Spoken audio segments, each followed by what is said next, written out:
Jesosy eo isaoranay ianao inabe ny fahasoavanao mamelanay mbola joro amin'ny finoana izao andro ratsy mikehitriny izao zany dia tsy noho ny famendrehanay fa noho inabe ny fahasoavanao araka ny tena hoe aza matahotra ry ondro vitsy fa sitraka ny rainareo ny anomenareo ny fanjakana ka dia ampio izahay am'izao fivoriana zay ananay toko tokoa fa hainao nefa mifidy anay ary anao koa ny momba anay ary anao eto aminay azavela mivony irery zay Jesosy eo fa oka hoeto anao oka aleo ny voninahitra ao ianao oka matanjaka finoanay ianao dia ameo anay fatokiana be fa mihery ny fanahy masina ary dia mitaria ny fampianarana rehetra zay atao oka ny mpampianatra sy ny mpananatra dia ny fanahy no hiteny sy asa ary teraka ny fikendrenao rehetra dia anao le maty no fahotanay efa nitsangana mbola hoavy da mikesy voninahitra atanay ikiny amperaka anao ny fiainanay zavrehetra ataonay re Jesosy Tompo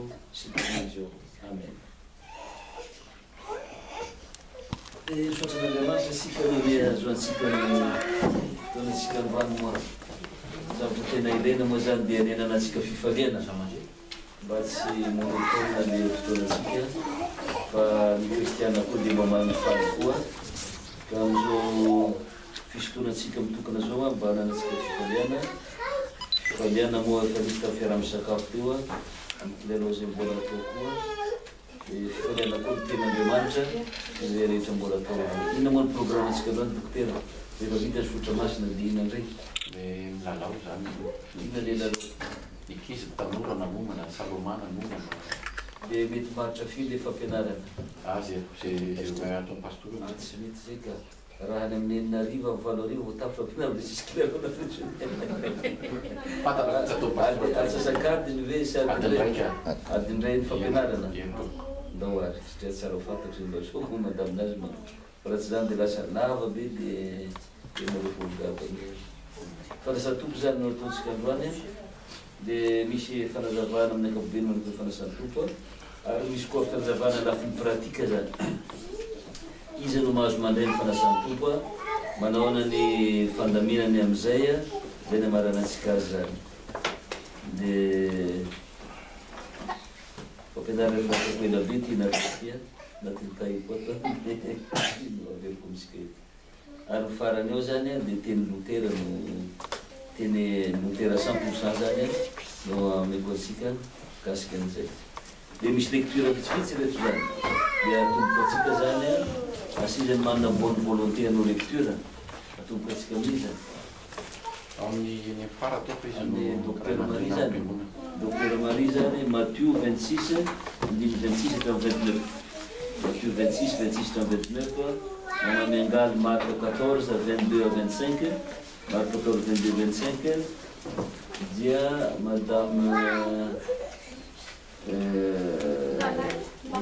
Raleia Luca 22 19 à 20 Luca 22 19 à 20 afarany zany izy nareo vavany amaky anazy satria aloha madame catéchiste hoy izy 1 Corinthiens zany Corinthiens voalohany toko faraiky ambin'ny folo andiny fatelo amby roapolo dia andiny fadimy roapolo Corinthiens voalohany toko faraiky ambin'ny folo telo amby roapolo hatramin'ny dimy roapolo vakintsika io aminarany sositonatsika ao docteur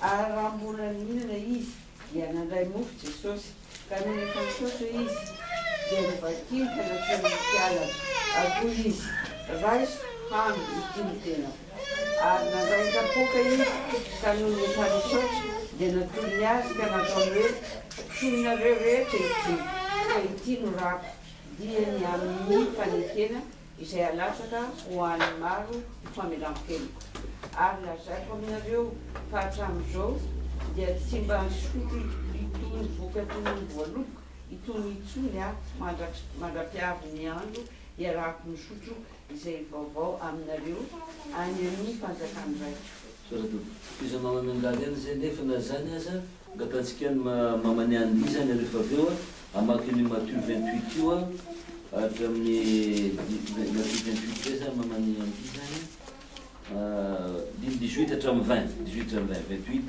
20 ary faranany misy anakiro koa ao a Michela dia izy anao maty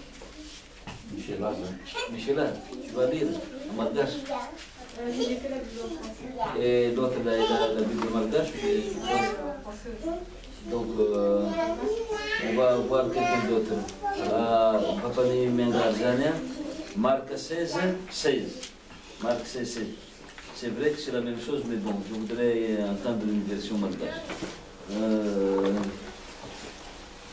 film este Marc 16 tena mananasika eny toizany lecture Marc 14 de 25 eny amin'ny anaran'i Jesosy ary raha mbola ninana izy Jesosy nandray mofo ka noho ny efa nisaotra dia novakiny ka natolo ny aza ary nataony hoe raiso nitiny tenako dia nandray kapoaka izy ka noho ny efa nisaotra dia natolo ny aza ka dia nisotroany izy rehetra izany ary hoy izy taminy ity ny rako amin'ny fanekena izay alatsaka hamonjy ny maro lazaiko aminareo marina tokoa tsy mba hisotro ny vokatry ny voaloboka intsony aho mandra-piavy ny andro isotroako izay vaovao any amin'ny fanjakan'Andriamanitra.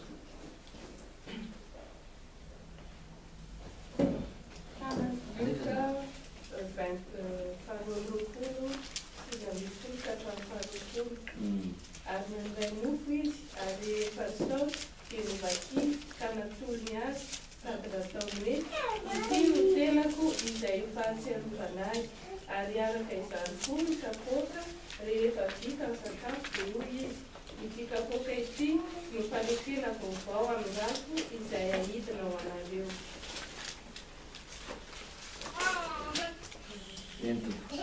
Kristianina voalohany faraka ambin'ny folo andininy telo ambin'ny fa izao efa nandray tamin'ny tompo izay natolotra anareo kosa fa Jesosy koa tamin'ny alina izay namadiana azy dia nandray mofo ary rehefa nisaotra izy dia novakiny ka hoy izy ity ny tenako anareo izao natao ho fahatsiarovana azy dia arak'izany koa kapoaka rehefa nihinana izy dia hoy izy ity kapoaka ity no ilay fanekena vaovao amin'ny rako izao natao ho fahatsiarovana azy na oviana no anoviana no misotro anareo.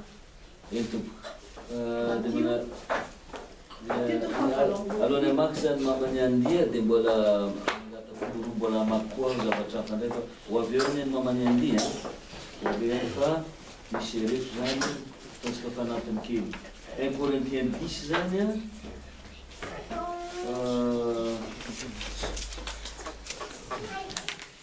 1 Corinthiens 10 16 hatramin'ny 17 izy ndray hamaky an'iny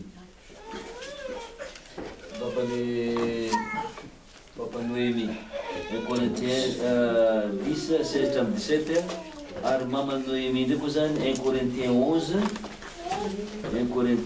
zany 27 hatramin'ny 29 1 Corinthiens 11 27 hatramin'ny 29 izy any vakitsika aloha iny ary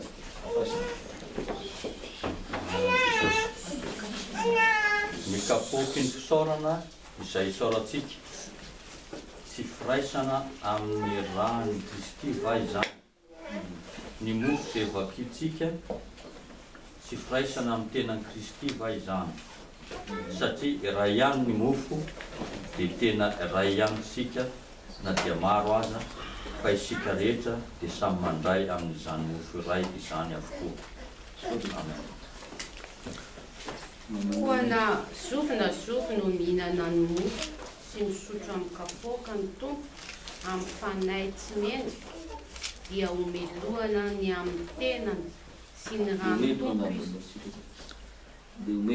dia omeloka ny amin'ny tena sy ny rano tompo izy fa aoka ny olona hamatatra ny tenany dia aoka izy hihinana ny mofo sy hisotro amin'ny kapoaka fa izay rehetra mihinana sy misotro dia mihinana sy misotro fahamelohana ho an'ny tenany ary tsy mamantatra ny tenany izy raha tsy mamantatra ny tenany izy. Fa tsy mamantatra ny tena, tsy ny tenany. Tena izy. Be zany reo ny tenany. Satria manko raha tsy mamantatra ny tenany, hafa koa ny heviny. Ka noho zany dia angatantsika ihany reo be tsara volonté reo izy moa zany Michela zany hamaky reo ny version française. Amizay samby faporaty io moa. 1 Corinthiens 10 donc Michela du verset 16 à 17 et puis 11, 1 Corinthiens 11 du verset 27 à 29. On va les lire en version française. Comme quoi on voit bien comment ça sonne, comment est-ce que là, pour comprendre la vie. Allez-y Michela, au nom de Jésus. Pensez à la coupe de la scène pour laquelle nous remercions Dieu lorsque nous en vivons. Ne nous mettez pas en communion avec le sang de Christ, et le pain que nous mangeons, lorsque nous en mangeons, ne nous mettez pas en communion avec le corps du Christ. Il y a un seul pain, aussi bien que nous soyons nombreux, nous formons un seul corps, car nous avons tous part au même pain. Merci.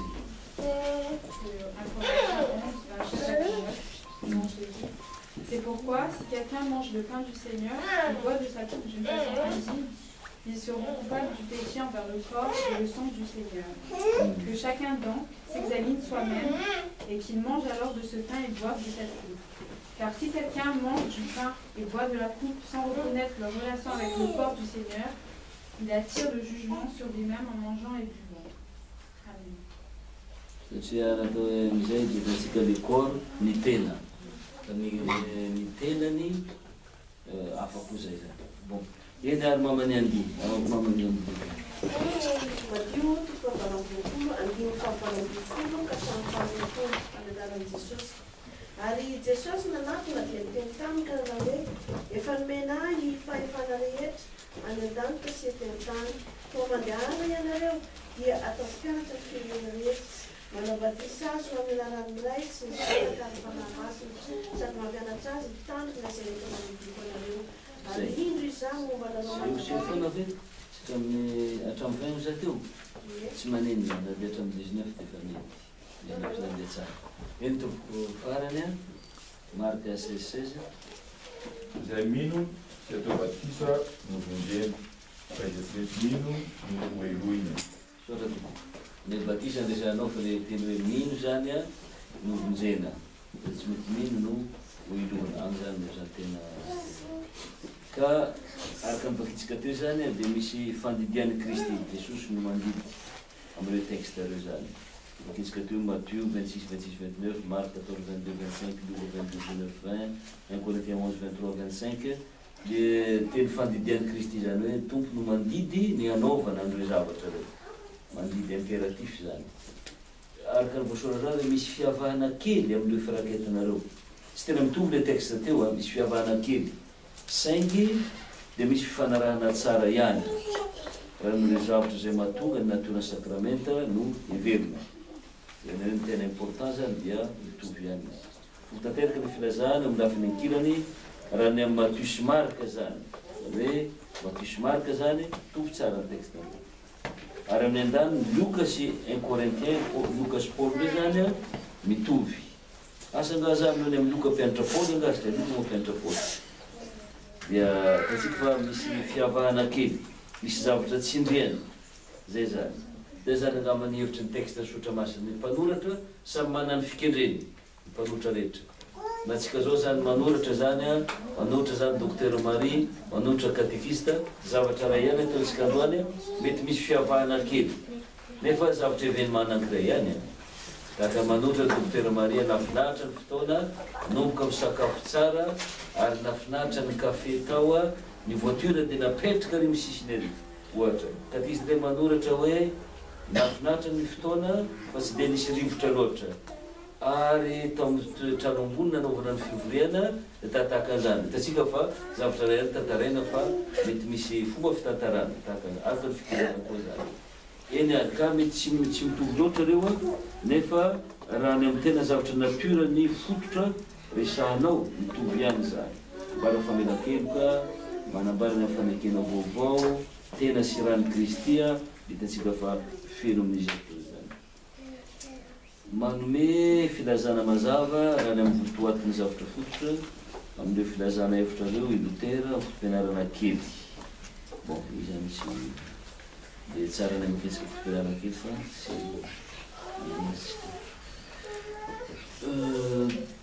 ny fanasan'ny tompo. Fanasan'ny tompo izy io dia naoriny Kristy tompo tamin'ny alina zay namadia anazy teo amin'ny fotoana ny raha nipetraka tamin'ireo mpianany mihinana ny Pasika izy, taditsika zay fotoana farany zany, fotoana farany nanorena anazy ary matoana taon'ny farany izy a dikan'izany dia important tiany hotadidy miandry fotoana farany indrindra izy a karaha hoe testament farany zany. Fa tsika fa rehefa ho faty ny olona manome testament ka mihaino ny fianakaviana rehetra mivory a ina zava-dehibe zany miteny atao amin'izay fotoana zay. Taka zay koa anaovan'ny tompony fanasan'ny tompo a fotoana farany io anaovany testamenta io a noraisiny avy tamin'ny sakafon'ny Pasika ireo elementa araka ny eto an-tany ino moa le akaraka an-tany mofo sy divay misaka Pasika nakany azy ary ny fanorenana tsangany no sakramenta ny testamenta vaovao le solitaire ny ritual ny testamenta taloha. Ino moa ritual ny testamenta taloha? Le Pasika taloha satria misy fetin'ny Pasika iny koa natao taloha. Ina tsarovana tamin'izay ny fanafahana avy tany Egypta tsy zay nanaovana famonoana zanak'ondry ny Pasika, misy mofo sy divay nisotroana tamin'izany, anana mangidy sy ny sisa. Ka niorina amin'ny fanekena vaovao. Anankiray niorina tamin'ny rano zanak'ondry na latsaka, indray niorina amin'ny zanak'ondry n'Andriamanitra dia ny rano Jesosy. Nodidiany ny mpianany mba hanao zany ho fahatsiarovana azy. Zay zany, ataovy zao fahatsiarovana azy. Luka 22:19 ataovy zao fahatsiarovana azy. 1 Corinthiens 11:25 ataovy zao ho fahatsiarovana na oviana na oviana no misotro ianareo. Tovy ihany ny texte. Zany no azon'ireo apôstôly sy ny fiangonana voalohany tsara zay nankalaza tsy tapaka an'ity fiombonana masina ity. 1 Corinthiens 10:16-22 bakitsika zay.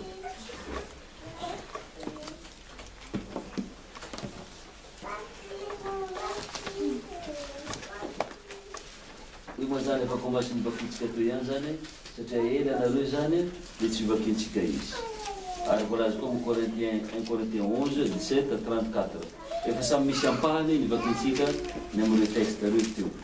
Ary na oviana izy ireo no mihinana n'ity mofo ity sy misotro amin'ity kapoaka ity dia manambara ny fahafatesan'ny tompo mandra-piavina. 1 Corinthiens 11:26 koa mahatsiaro tsika zany ny fahafatesan'ny tompo rehefa mandeha fanasan'ny tompo ary mahatsiaro ino koa araka ny vakiteny teo mahatsiaro koa mbola ho avy indray Jesosy araka ny teny lazainy anjely hoe nalahelo ny mpianatra dia iny Jesosy tany miakatra any iny tahaka ny atanareo azy zao dia mbola ho avy indray hitanareo tahaka an'iny koa izy. Isaka mandray ny kristiana zany dia mahatsiaro fanjaly izy maty izy nanohitra an'ity ho antsika fitiavana tena fitiavana tokoa satria ny sakramenta rehetra dia misy teny, misy élément araka ny eto an-tany, élément physique na matériel moa zany, ao ny rano sy ny sisa.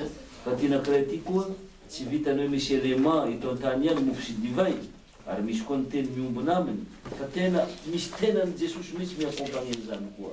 Ao koa ny tenany misy atao hoe zany union sacramentelle na union incompréhensible moa zany, zavatra incompréhensible zany tsy azavaina zany. Ka misy union sacramentelle ao ny tenany miombona mofo sy divay raisitsika ka important zany satria misy fanomezan-danitra dia Jesosy tena misy no raisina amin'ny fotoanan'io. Ianao manao hoe ahoana ary mahatateraka an'izany paster? Ny Andriamanitra ny mahay an'izany. Dia hoentsika vanaovan'Andriamanitra ny zavatra rehetra io zay zany. Araka ny question Maria ahoana hatateraka an'izany dia ny fanahy masina no hatateraka an'izany. Atakan'izany koa fa sato dia fanahy masina no hatateraka an'izany. Ahoana no mbola mpitsangana na avy amin'ny maty ao am-pasy anao za paster efa vovoka tao dia mbola tsangana tao asan'ny fanahy masina amin'ny fanome fiainana koa no hatateraka an'izany. Dia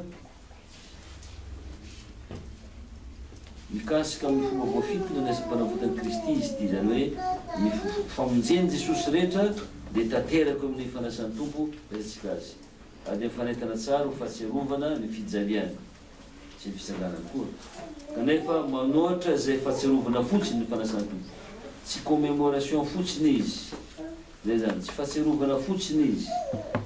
Ny réformé dia hoe fahatsiarovana fotsiny, fa tsy fahatsiarovana fotsiny dia ataovy zao fahatsiarovana, fa tsy zany fotsiny. Raha zany fotsiny ity dia tsy noadinony Matus Marka ny ametraka andretiteny hoe ataovy zao fahatsiarovana sakramenta ny fanasan'ny tompo, ary dia mitondra fahasoavana ho an'ny olona izy. Fahasoavana tonteny sy ny batisa sisa izy. Ino aby ny anarana amantarana hoe ny fanasan'ny tompo? Tsika moa zany dia manao hoe oka handray ny fanasan'ny tompo tsika amin'ny heriny. Atsika tsy manao hoe misy ankatoka amin'ny heriny, fa ny fitentsika dia hoe misy fiomanany mpandray amin'ny heriny, tsika ny fiomanany mpandray. Zay ny lazana anazy. Fantatra amin'ny anarana samihafa ty sakramenta ty. Antsoina hoe fanasan'ny tompo izy, satria nahorin'ny tompo. Zay zany, nahorin'ny tompo. Dia niaraha mandray teny fotoana tahoran'ny voaninanana sakafon'ny Pasika izy. Atao hoe fanasan'ny tompo ny anarany, dia Jesosy no manasa, izy nanorina azy. Antsoina hoe latabatra ny tompo izy, table du Seigneur. Latabatra ny tompo izy satria manolotra sakafo sy fisotro ho an'ny fanantsika amin'ity sakramenta ity ny tompo. Zay koa na faharoa, latabatra ny tompo. Antsoina koa izy hoe sakramenta ny altara. Sakramenta ny altara. Satria amin'ny altara izy no atolotra araka ny fanao mandrakarivo. Araka fahatelo koa zany. Antsoina hoe fiombonana na firaisana izy. Satria fiombonana amin'ny mofo sy divay miaraka amin'ny tena sy rano Kristy izy. Araka ny lecturantsika teo 1 Corinthiens 10:16. Ny katolika manao hoe communion, andre communion. Ka hoe fiombonana na firaisana na communion, antsoina azy koa zany. Antsoina koa izy hoe eukaristia, na ny frantsay manao hoe andray eukariste. Ny amerikana, ny anglisy, ny frantsay manao andray eukariste. Eukaristia tsina zany toy izy satria atrehana miaraka amin'ny fisaorana. Zay zany, atrehana miaraka amin'ny fisaorana. Antsoina koa hoe lamesa izy. Tsy mba zasantsika hoe miantso hoe lamesa izy. Nampiasain'ny Lutera ny fiteny io na dia lavitra azy fampianaran'ny Romanina ny amin'ny lamesa. Lutera koa manao an'izany. Nampiasaina io taloha tamin'ny Luterana, saingy najan'ny protestanta ny fampiasana azy taty aoriana, satria ny ray sosina akaika loatra fampianarana katolika romanina ny amin'ny fisoronana.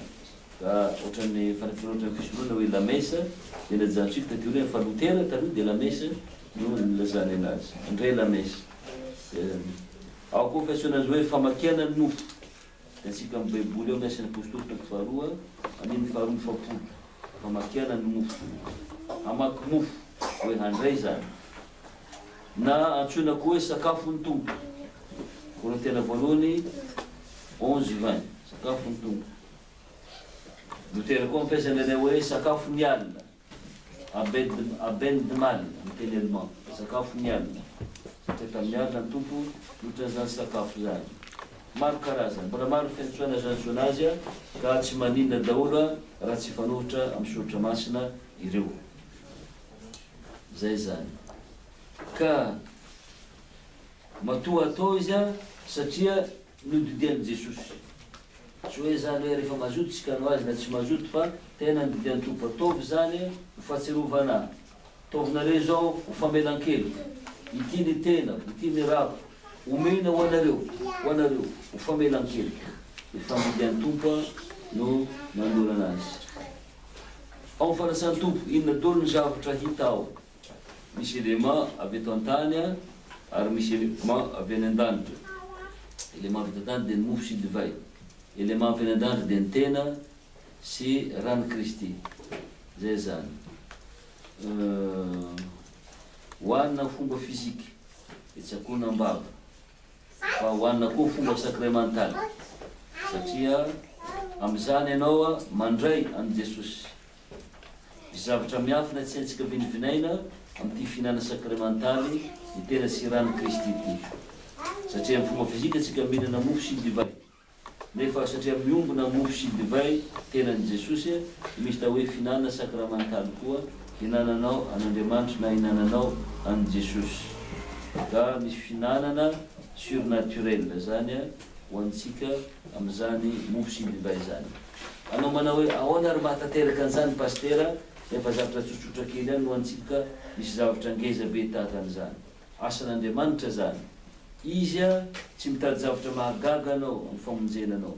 Zavatra tsotsotra ihany no ataony, zavatra mahasatra antsika ihany ny ataony. Olombelona ny rahany ny famonjenanao amin'ny fiainanao. Dia Jesosy avy any Nazareta. Iny rahany. Olombelona tahaka anao ihany. Olona tahaka anao ihany ny rahako aminao araka ny Deutéronomia 18. Zay zany. Olona manoka amin'ny 12 ao Deutéronomia. Raha mitsotsotra ihany no mpanaoviny anao maizany fiainana anao batisa fimbonina amin'ny teniny maizany fiaina mandrakizay anao. Eto mofo sy divay kely ihany no ataony aminao maizany fiaina mandrakizay anao. Andriamanitra tsy mila zavatra misehoseho be na marevaka be tahaka an'izany fa tahaka ny miafimiafy na tsotsotra ny zavatra ataony. Tsy misy zavatra hoe ara-panahy dia manao anao na ny famaizina ny fanahy aza dia mety hoe endriky ny voromailala zavatra fisiky tahaka an'izany no asehony. Na tahaka ny rivotra mifofofofo, na tahaka ny afo mirehitra, zavatra mahazatra anao eto an-tany dola no ataony aminao fa tsy dia misy hoe zavatra fagagaga tsy tratriny saina mila atao hoe spéculation be mieritreritra zany zavatra tratra anao daholo ny zavatra rehetra mahatao tsy voavozy daholo dia ditra ny fony fotsiny zany fa Andriamanitra tsotsotra soazinao doly ny fandaminana ataony ny amin'ny famonjenanao.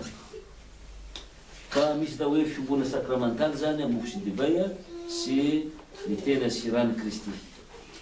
Zay zany misy fanomezan-danitra dia misy fanomezana eto an-tany dia zay zany tatsika amin'ny fanasan-tena.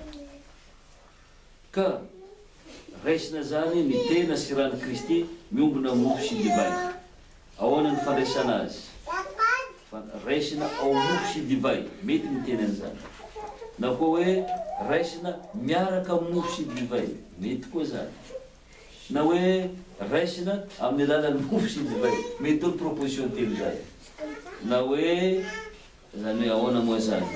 Raisina dans mofo sy divay, na hoe raisina avec mofo sy divay, na hoe raisina sous mofo sy divay, tovy daholo zany. Araka zany dia lazainao mandray ny tena sy rano Kristy ao miaraka amin'ny sy amin'ny alalany araka ny tiavantsika fiainana azy ny alalany mofo sy divay isika.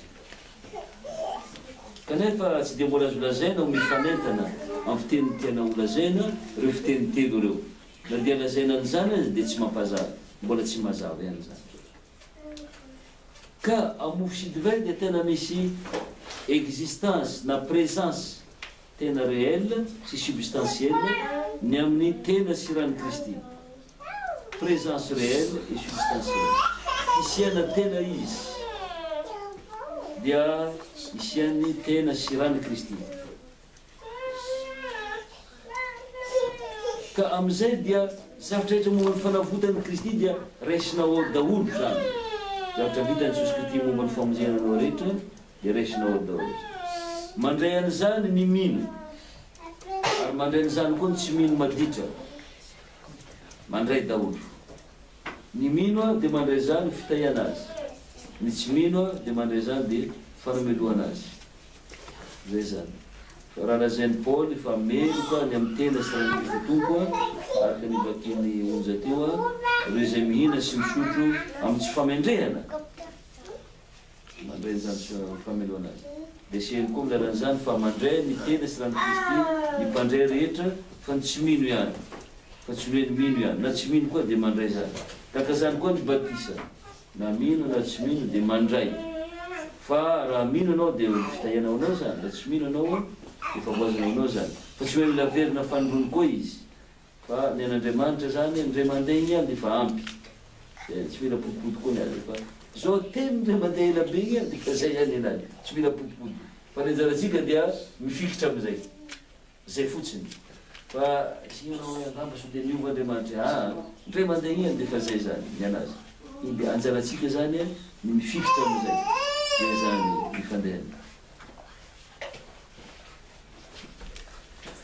manahoana ny relation ny fanasan-tompo sy ireo fiasam-pahasoavana hafa. Ino moa fiasam-pahasoavana hafa? Ny teny a fiasam-pahasoavana ray zay raisina an' Jesosy, raisina fanambarany tenan'Andriamanitra, andraisina fanomezam-panahy, ny batisa koa fiasam-pahasoavana ray, fanasan-tompo koa fiasam-pahasoavana ray. Inona ny fandraisana izy ireo sy mahasamy hafa azy ireo? Toy ny filazantsara sy ny batisa, ny fanasan-tompo dia fiasam-panamarinana, fiasam-panamarinana sy famelana-tena. Zay zany. Hanamarinana sy hamelana helo. Io zany dia tsy misy fihelen'i Jesosy mihitsy hoe hanameloka olona. Tena fitiavana maliodio hanamarinana sy hamelana helo. Zay zany. Tena hamela helo.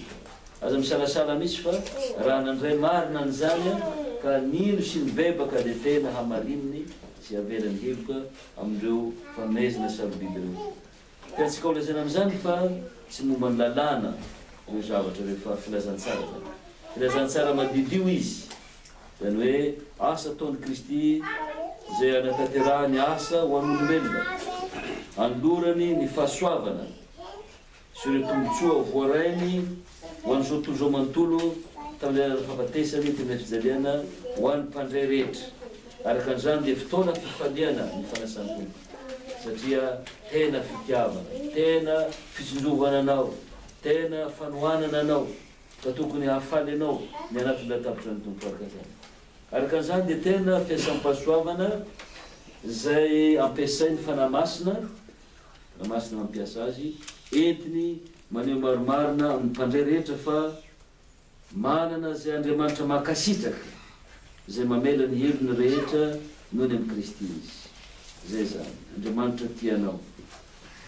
Voarakitra amin'ireo teny fanorenana ny famarinana io hoe raiso kahana, ela zay ny tompo. Ity tenako izay omena ho anareo, sy ny hoe raiso ka sotroy, ity no rako izay alatsaka ho anareo.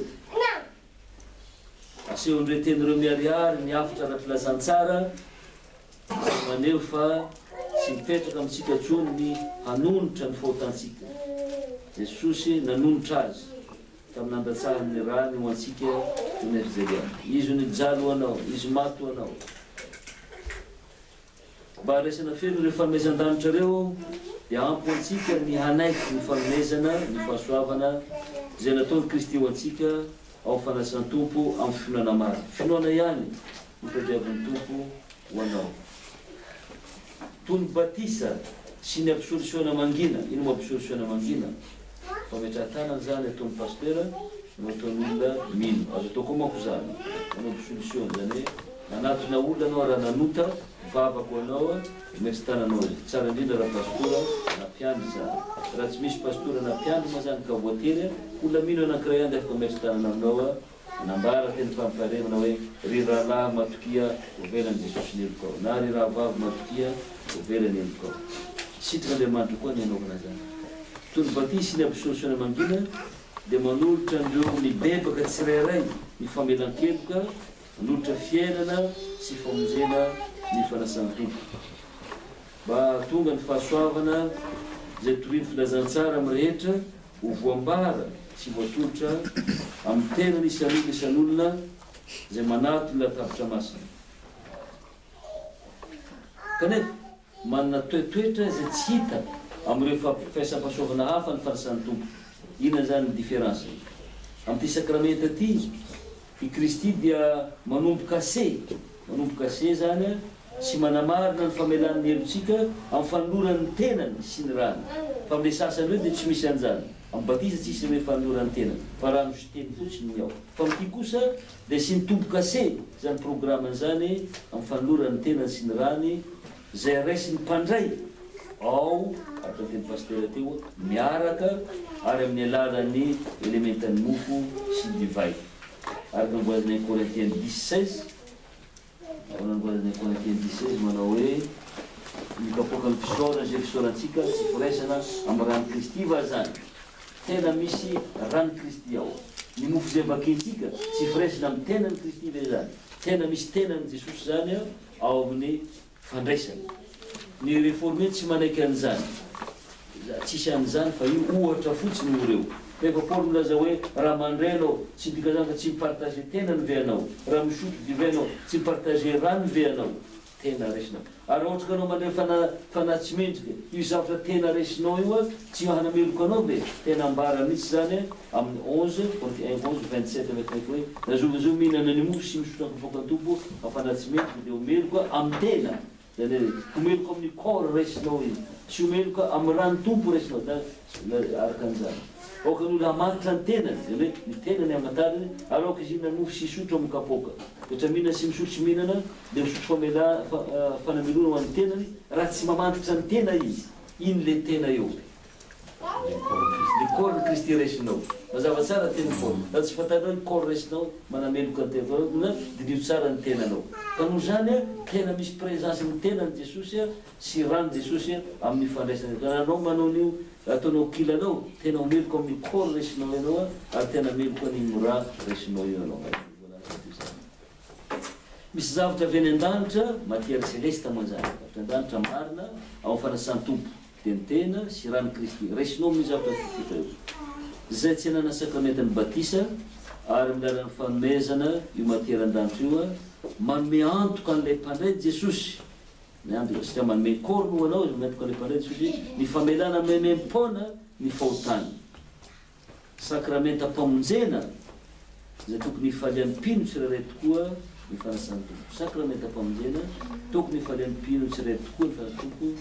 Saingy ny somban'ny sasany indray ny fampianarana ny an'ity sakramenta sarobily ity.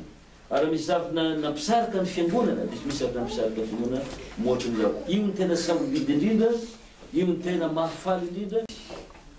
Ny katolika moa dia mandray azy transubstantiation, efa nova ho tena sy rano Kristy. Déformé zany dia mandray azy hoe symbole fotsiny manambara ny tena Kristy reo. Tsika luterana kosa manaiky ny fiombona sakramentaly. Misy ny tena sy ny rano Kristy amofo sy divay ka resy ny mino zany ao zany. Bon, tsika lalina am'izany loatra. Nao na fampianarana luterana ny mireo teny fanorenana.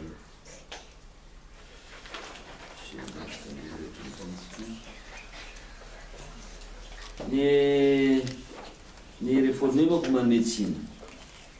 Ahoana réformé azo anareo andreny Jesosy io. I Jesosy mipetraka any an-danitra any.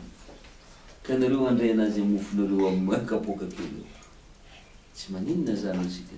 Satria Andriamanitra, Jesosy iny tsy raha olombelona ihany. Jesosy dia Andriamanitra. Ka mahandriamanitra azy dia afaka manana présence maro izy. Afaka manana présence maro izy. Vakio moa zany, ndraiky moa zany nosorana marika ao manitra zany, ao Madame Dorothée zany, ao zany Micheline zany. Misy présence anankiray mijaona toko fahaefatra nefa efatra manitra zany. Présence anankiray mijaona toko faharoapolo nefa sy ambin'ny folo Madame Dorothée zany. Amin'ny présence anankiray nefa sy amin'ny toko efatra ambin'ny fahafolo, hafa koa zay. Dia Micheline zay. Dia samy mamakiny anazy zany. Ary nao ty zany tsy nahazo kafe koa manao zany ohatra ny tsy réveillé loatra. Misotro ihany ve anao aloha? Mijaona toko fahaefatra andiny fahaefatra zany. Dia izy le mananao manitra zay. Mais Dorothée zany mijaona 20-19. Ary Micheline izy coefficient 4-10. Alefa azy. Naran'ny Jesosy. Non, Jesosy arivo tsy maintsy mamaky ny Samaria. Voilà, Jesosy tsy maintsy mamaky ny Samaria. Présence physique zany. Tsy zay. Hain'ny Jesosy zany. Mandeha tongotra izy mamaky ny Samaria. Olombelona présence physique zany. Anankiray ndraiky koa. 20-19. Arivan'ilay andro voalohany amin'ny herinandro, raha voalidina ny varavarany angonan'ny mpianatra no fatahoran'ny Jesosy dia tonga Jesosy ka nitsangana teo ampovoany dia nanao tamin'ny hoe fiadanana ho anareo. Zay, présence hafa ndraiky koa zany atao hoe ilocale. Ilocale, tsy locale dia teo locale, azo metarina tsara. Indray ilocale. Na azo lazaina hoe invisible. Na hoe lazaina hoe définitive. Définitive. Na amin'ny teny latina hoe definitiva. ka tsy azo faritana hoe tahaka an'toe mamaky ny sao efa zao a miditra ao izy tsy hitandirana invisible niditra teo izy définitive dia illocal tsy hitanao toerana hoe aiza ny anaovana azy a dia fisehoan'ny fanahy mianjely ny fanahy samihafa mana zay ananan'i Jesosy koa zay miditra teo izy ary présence fahatelo koa fiasian'ny katedisa madame Micheline. Isay nidina dia izy koa no ilay niakatra koa sa nidina koa dia niakatra ahoana fanazavana zany hita toy izo izay nidina dia izy koa no ilay niakatra any ambony lanitra rehetra aminoana ny zavatra rehetra. La présence atao hoe divine andriamanitra ny mampirenitra na présence réplétive na divine andriamanitra ny manarina ny fanarenany zao rehetra zao misy azy eo ny présenceny a tahaka ny ranomasina manambany narina fanambaniny tany a dia izy miakatra koa nidina eo antratrany Abrahama nefa any an-danitra araka ny voalaza teo a dia présence andriamanitra ihany zany karaha zany ary ny présence ny Jesosy ahoana ary ny atateraka an'izany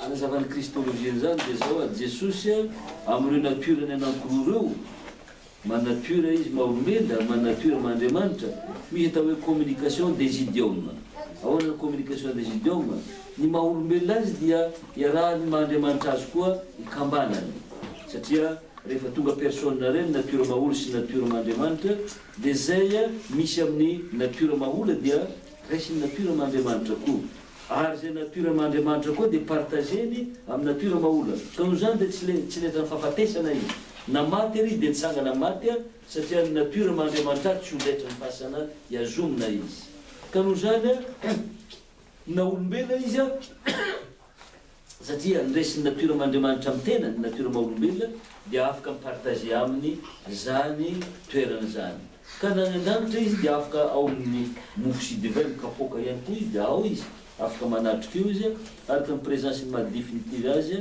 non sy définitive moa fa réplétive azy araka voalaza teo afaka ao amin'ny divin izy zany dia tahaka ny hoe masoandro zay mandalo amin'ny vitre io nareo masoandro mandalo amin'ny vitre io tsy hainao milocaliser aiza ny présence nyty masoandro vitre fa ao amin'ny vitre ao mitaratra ny masoandro zany dia tahaka ny hoe vy anankiray mirehitra maina incandescent tsy hainao manavaka hoe aiza ny vy sy aiza ny afo amin'ity vy maina be ty dia tahaka an'izany koa tsy hainao manavaka azy amin'ny divay ty ny divay ty ny rano Jesosy fa dia ao ny présenceny ary tena raisinao tokoa ary tena misy tokoa fa tsy azo faritina araka ny maha présence hoe namakimaky ny Samaria izy toena zay ny manitra tena zay zany tsy fizika zany tsy local zany tsy matériel zany ka tena ao tokoa izy araka ny fiasany maha andriamanitra azy zany zay zany zany no ka tena misy zany ny présence réelle ny Jesosy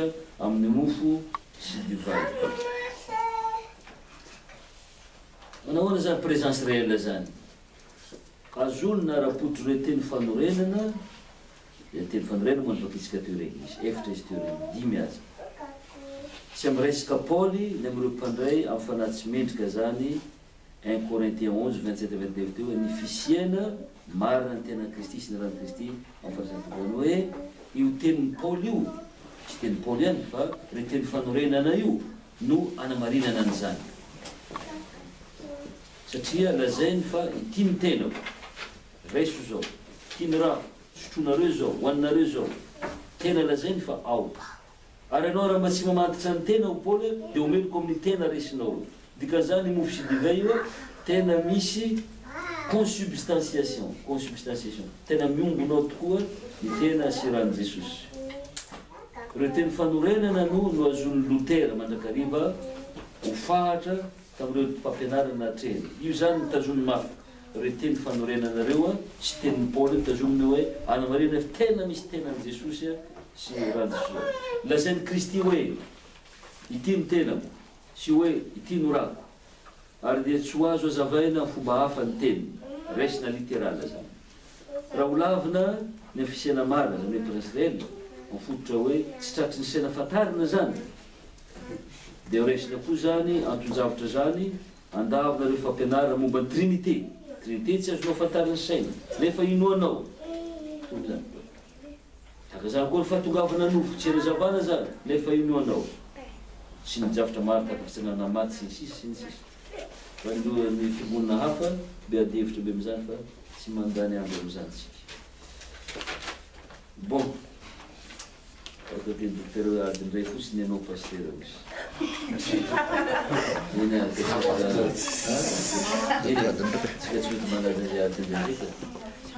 E na nem fiquei dentro para Santum.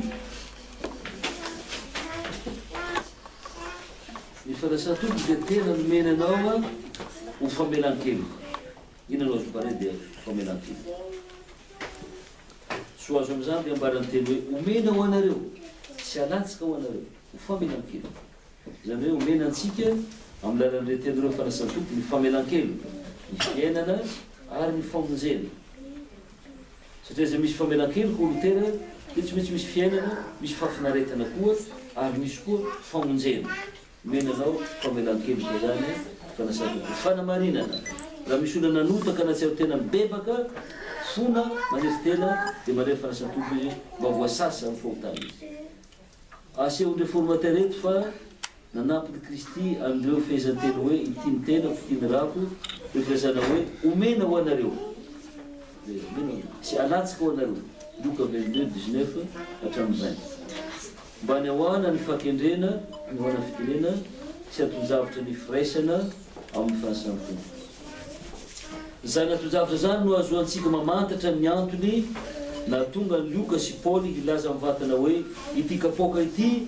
no fanekena vaovao amin'ny rako Luka 22:20 sy 1 Corinthiens 11:25 midika tokoa moa retenireo hoe atolotra anareo amin'ny lalan'ity tena sy ty raha ty ny fanekena vaovao na ny famelana memem-pona ny helokareo ny fanomezana manokana ny fanasan-tompo araka ny Lutera dia ny famelan-keloka ny fiainana sy ny famonjena zany hoe le fitahiana mitovy amin'izay atolotry ny filazantsara amin'ny fomba ankapobeny sy izay resinao koa mitovy ny batisa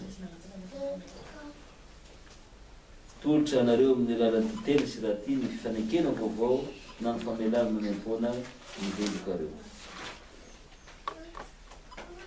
ny famelan-keloka no fanomezana mavesa-danja indrindra ataon'ny fanasan-tompo avy aminy ny fitahiana benefisy hafa rehetra no mitsotsoroky anatin'ireo fitahianareo dia azotsika lazaina ny vokotra rehetrarehetra ateraky ity sakramety dia ny hoe ny fampiorenana mafy ny finoana fampiorenana mafy ny finoanao ny fiombonana amin'ny Kristy sy amin'ny tena ny ara-panahy zany hoe fiombonana amin'ny Kristy sy fiombonana koa amin'ny fiangonana fiangonana zay tsy hafa fa tenany Jesosy miombona amin'ny Kristy ianao ary miombona koa fiangonana manontolo ny fitomboana amin'ny famasinana ny fandrosoana amin'ny fitiavana an'Andriamanitra sy ny namana ny fitomboana amin'ny faharetana sy ny fanantenana ny fiainana mandrakizay fifaliana bebe kokoa joro vavolombelon'ny Kristy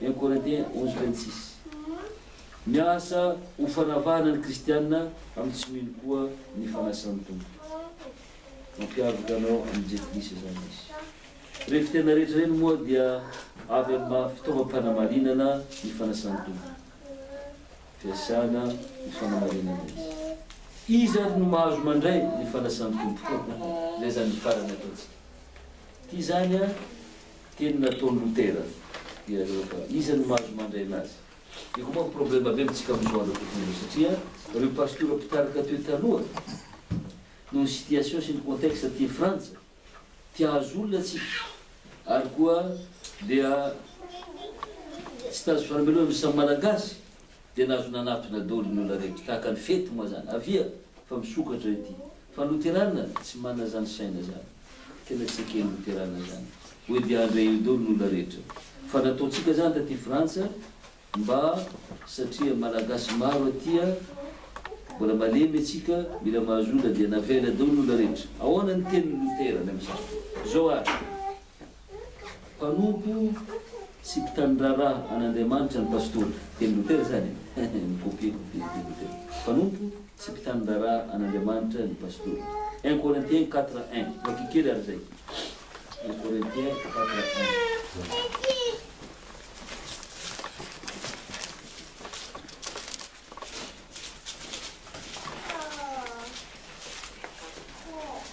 Amin'ny Jesosy akatoan'olona tsy fanompony Kristy sotandrina ny zava-miafina izay an'Andriamanitra izahay. Entiko tanolo paropo Kristy sy mpitandrina ny zava-miafina an'Andriamanitra. Zava-miafina zany ny mpitandrina zany ny pastora. Araka Corinthiens 4:1.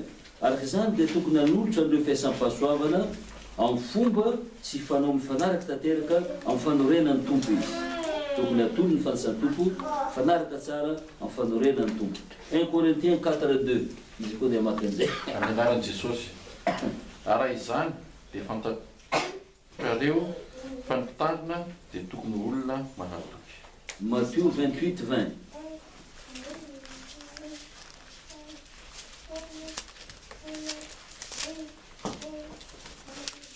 Matthieu 21:20.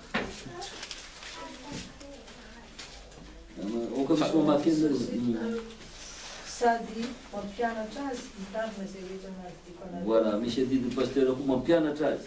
Tsy hoe avela ny olona handeha amin'izao fotsiny hoe dia zay tian'olona ka zay no azoko tombotsoa amin'olona ka raha tsy manao an'izany dia na fotoana azy ka ny pasteur dia manadidy ampianatra olona araka nandidiako anareo, araka nandidian'i Jesosy azy. Ny fiangonana tsy avozy n'izao tontolo izao, fa ny fiangonana dia fahazavana sy fanasin'ny tany izy. Amin'izao ankehitriny zao moa mety Europa manao hoe fa tokony hiova ny fiangonana ka tsy moyen-âge koa amin'izao andro zao ka tokony hilevidevitra ny papa ka tokony anaiky an'izao ny fikambanany eveka ka zay le ataony. Non, ny fiangonana marapahatapitry ny faran'ny tany dia fanasin'ny tany sy fahazavana zao tontolo zao izy. Taloha aza mbola sauvage be ny olona taloha afaka nanavony zao rehetra zao ny fiangonana. Tsy mora an'izany tapahandohany taloha raha mitotenana taloha nefa afaka nanavony zao zao. Amin'izao malalaka ny fiangonana rey zany malemy. Nefa ny fiangonana tsy zany ny mission, izy no manavony tany fa tsy avozin'ny tany izy. Zay zany. Reo mpiasa na fiangonana manolotra ny fanasan-tompo mifanohitra amin'ny teny ny fanorenana dia manohitra ny Kristy sy ny sitrapony. Ary dia mivora fanamelohan'ny tenany manokana izy. 1 Corinthiens 11:29-34. Momba ny fanolorana marina ny fanasan'ny tompo dia ireto toe-javatra reto no ampianariny sotra masina. Zao zany voalaza ny sotra masina ny amin'io. Voalohany, tokony ho tanterahana ao amin'ny fiangonana kristianina ny fiangonana mihidy. Zany hoe cercle fermé, itsika luterana. Tokony cercle fermé zany ny fanasan'ny tompo. Tsy misokotra amin'olona rehetrarehetra tahaka ny ranam-pango na ny kafe nisotsika teo. Tokony atao luterana ny cercle fermé. Satria araka ny sitrapon'Andriamanitra dia ny mino ihany. Dia ny mino ihany no ahazo anatona ny latabatra ny tompo. 1 Corinthiens 11:26-28.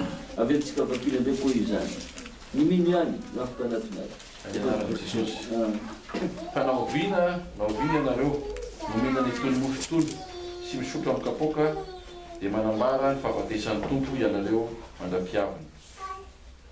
Koa nazoro no mihinana ny mofo sy misotro amin'ny kapokan'ny tompo amin'ny fanahy tsy mendrika dia homeloka ny amin'ny tena sy ny ran'ny tompo izy. Fa aoka ny olona hamantatra ny tenany dia aoka izy hihinana ny mofo sy misotro amin'ny kapoka. Ka ny mino ihany no azo anatona ny latabatra ny tompo. Satria raha amin'ny rehetra dia ny mino sy ny tsy mino no hitoriana filazantsara. Zay teny Lutera. Ny olona rehetra na mino na tsy mino dia hitoriana filazantsara. Dia mahazo anjara amin'ny dolonao rehetra, participer amin'izany dolona. Marka 16:15-16. Na mino tsy mino dia hitoriana filazantsara olona rehetra. Dia ho an'ny nateraky indray ihany nandrena ny fanasan'ny tompo. Tsy olona rehetra fa ho an'ny nateraky indray ihany. Ka raha ohatra ka hita fa le rangaha tia mampirafy. Hita le rangaha tia fa mamo handeha andray. Dia avelany misy anay zany misy. Dia avelany pasteur andray ve izy. Ho an'olona nateraky indray ihany mahazo mandray azy.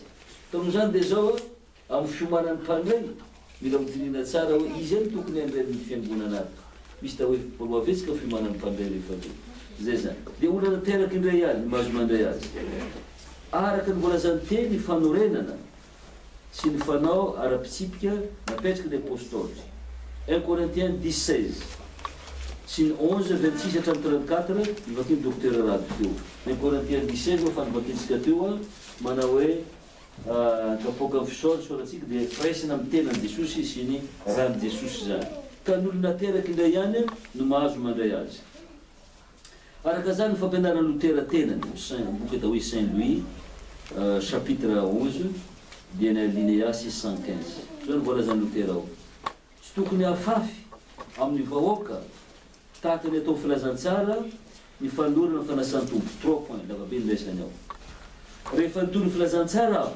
Lutera zany dia tsy fantatro zay voany zany hoe raha tifitra filazantsara tsy fantatro izy anazo sy tsy nazo rehefa nitony filazantsara aho dia tsy fantatro zay voany fa eto indray fanasan-tompo zany dia tokony ahazo antoka aho fa navoa zay maniry andray anjara amin'ny sakramenta izy maniry tsara araka zany dia tsy tokony hisy fisarasarana mihitsy ao amiko fa tokony ho fantatro amin'ny fahazoana antoka mihitsy fa zay tolorako ny sakramenta dia nahazo ny comprendre ny filazantsara sy mino ara-dalàna olona zay nahazo tsara filazantsara sy mino ara-dalàna io ihany nomeko azy tokony azonina amin'ny fanoherana tsy ireo secte réformé fotsiny amin'ny Lutera bako tsy mpanaisyny réformé reza tsy kely miara-mandray aminy tsika amizao mamanaiky ty amin'ny réformé miara-mandray fa re luterana sasany very fahadisoana koa very amin'ny réformé re tsy ampanaiso satria reo tena nanohitra ny présence réelle zay zany tsy ampanaiso koa reo le luterana namako koa tsy ampanaiso satria reo dia niombona fampianarana katolika ny amin'ny transsubstantiation tsy kely koa reo Lutera no zany dia olona teraky indray olona tsara fitoratera ihany ny ampandraiso tokony hojereko tsara zay petit b amin'ny samy kristiana reo azo ekena eo olona tafitra ny tompo dia petit 1 reo efa vita batisa mahazo mandray zany Lutera petit 2 zay afaka andiny tena 1 Corinthiens 11 28 afaka mandiny tena tsara tsy ao anatin'izany ny ankizy ny sasany mamandray ny ankizy Lutera tsy manaky any tsy anatin'izany ny ankizy fa sakramenta ny kristiana olon-dehibe ny fanasan-tompo anatin'ny taona afaka andiny tena dia rehefa afaka mandiny tena zany tsy haiko 12 ans 13 ans 14 ans 15 ans 16 ans manomboka kilasina amin'izany koa re olona tsy mahatsiaro tena olona tsy afaka mampiasa ny saintsony marary anaty coma reo tsy salama saina reo tsy masomare olona afaka mandiny tena comprendre tsara rehefa marary mafia efa tsy mahatsiaro tena zao tsy azo ampandraisina tonga fahatelo ireo mino fa ao fanasan-tompo dia mandray marina ny tena sy rany Kristy izy ao miaraka sy amin'ny lalany mofo sy divay ho famelana mamem-pona ny helony Matthieu 26 26 28 dia ihany mahazo mandray ny fanasan-tompo zany dia manaisotra reo réformé tsy eken'ireo ireo rationaliste etsetra zay mandany fisiana marina présence réelle substantielle reo katolika romana koa mba amire luterana mandeha araka ny Roma koa zay mampianatra fa miasa ex opere operato ny fanasana zany hoe ino hoe miasa ex opere operato zany hoe tahaka miasa fo mazika re raha mandray azy reo dia vovomela helika sady dia ny katolika tsy mibebaka reo tsy ekeny ka mandany finoana ho fitaova mpanelanelana ny famelan-keloka atotra amin'ny sakramenta fa efatra ireo zay afaka andray anjara ao fimbonana masina kanefa dia tsy hanala baraka ny hafa zany hoe olona tsy manaratsy namany zany vakikely moa 2 Corinthiens 6 3 sy za maky an'izay tsika mirina zay 2 Corinthiens 6 3 ry catéchiste Matthieu 18 2 Corinthiens 6 3 mirina catéchiste Matthieu 18 7 tsy hanala baraka ny hafa amin'ny anaran'i Jesosy fa tsy manao izay mahafitafitohina izahay na amin'inona na amin'inona zay zany mba somentsiny ny fanompoana mba olana baraka namany anafotona ny namany tsy ekeny zany manimbosi ny namany Matthieu 18:7 18:7 amin'ny anaran'ny Jesosy lozany izao tontolo izao ny fahatapitoinana fa tsy maintsy ho avy ny fahatapitoinana zany ka ola tiady amin'ny namany manimba ny fony namany a manakorotana ny fiangonana tsy ekeny handray zany dia manevitra ny rehetra zay petitain miaina miariary amin'ny fahotana dia tsy ekeny zany 1 Corinthiens 5:11 zay mbola tsy namafy tao Jonathan ao izy tsy de natolo Jonathan ao ve izy 1 Corinthiens 5:11 dia izy misolo anazy dia zany zay miaina miariary fahotana tsy ekeny 1 Corinthiens 5:11 bakeo amin'ny anarany Jesosy fa ny nanoratako taminareo dia tsy mba iharoaroanareo aminy raha misy atao hoe rahalahy nefa mpijangajanga na pierina na mpanompo sampy na mpanaratsy na mpimamo sinsisa na mpanao ankeriny dia aza miara-mihinana akory amin'ny toy izany ianareo tsy ekeny miandrefa masany tokony olona takan'izany amin'ny fiangonana mana fikorantena tsy tsara ka zany petit 2 mandany amela heloka sy havana olona mafoa tsy mifamelahelo tsy mihavana amin'ny namany tsy ekeny koa Matthieu 18:15-17 izy koa le makan'izay Matthieu 18:15-17 ary zany tsy malaky mamaky fa tena tiako dia tena dia efa misy mba mandray ametsika an'lany zany Matthieu 18:15-17 dia menatrasika efa misy maromaro mamamiangaly Matthieu 5:23-24 5:23-24 eny tokony ary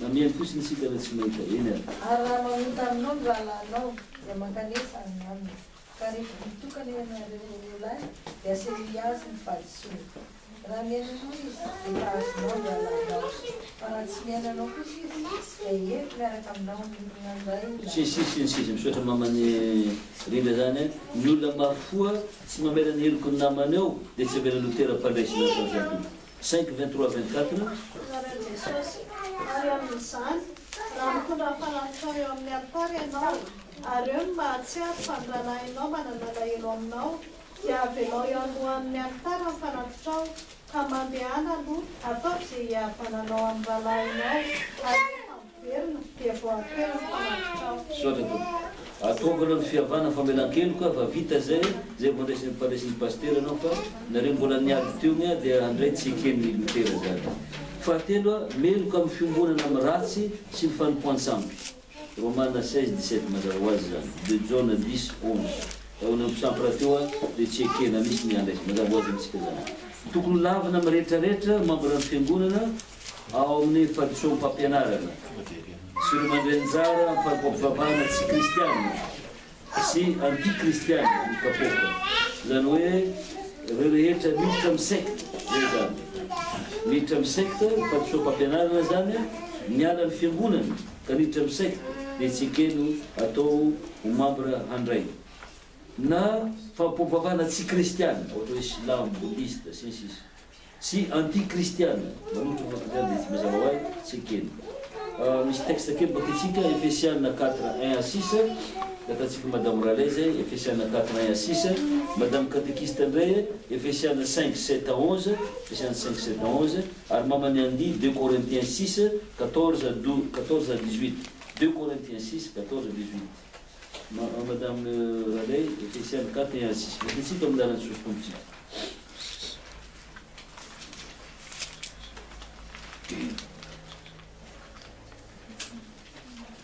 4:1-6